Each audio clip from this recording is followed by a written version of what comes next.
The Marvel Cinematic Universe is one of my favorite collections of movies, so that's why I decided to make my first video on a personal review of its newest movie, Shang-Chi, The Legend of the Ten Rings.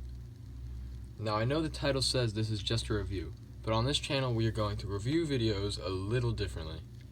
We are also going to be going over Easter eggs, theories, and basically anything else I can think of, all in 5 minutes. So without further ado, let's get to the spoilers. To me, there are two types of MCU movies. Ones that you can watch over and over and get the same joy every time, and the ones that you can only really enjoy watching once. None of these movies to me are really bad movies. None of these movies to me, except Thor: The Dark World, are really bad movies. They can just sometimes fall toward the bland side. Shang-Chi, thankfully, is not one of those movies, and is actually very enjoyable. It has good characters that you can go to enjoy interacting with each other, and it has a good story. Plus, this movie is visually beautiful. One moment, they're in a modern, plain old city parking cars, getting drunk, and doing karaoke. The next, they're in a secret dimension fighting dragon lizards things with dragon scales in a large forest world. I also love the fact that they brought back Ben Kingsley as Trevor Slattery, or the fake Mandarin from Iron Man 3. Every scene he was in made me laugh, and even though it was not needed, I think it really adds to show the connections in these movies. Now I'm going to talk about the things I didn't like. Just a few pet peeves, nothing much. The thing that bothered me most was the constant jokes. Now I know, it's a Marvel movie, there will always be constant non-stop jokes, but some of them fell flat for me. Mostly from Awkwafina's character. Though I liked the character, some of the timing of the jokes were not on point.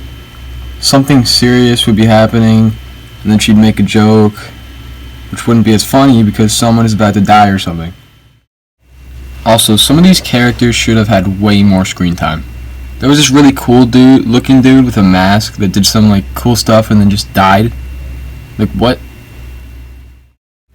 And Wenwu had the potential to be one of those loved characters that shows up sometimes and makes you go, "Hey, it's that guy." But no, he's dead. I don't know. Other than that, very entertaining, feel-good movie. I give this movie an 86 out of 100. Now for the theories, fun stuff, and Easter eggs, and stuff.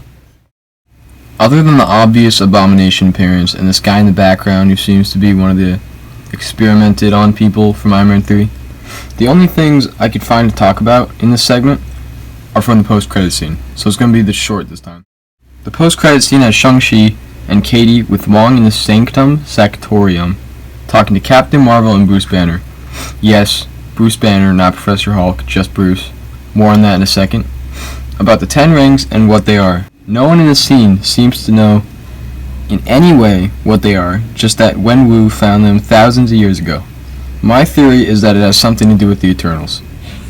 Made over 1,000 years ago, and the fact that the movie is 2 months from now, I think it would make sense.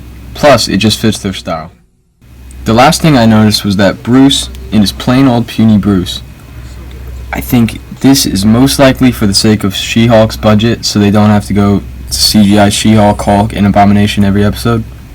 But what I'm really hoping for is that this means we might be seeing Maestro, the evil Hulk. It's a long shot, but it would be awesome. Anyway, go away. I'm gonna go watch Rick and Morty.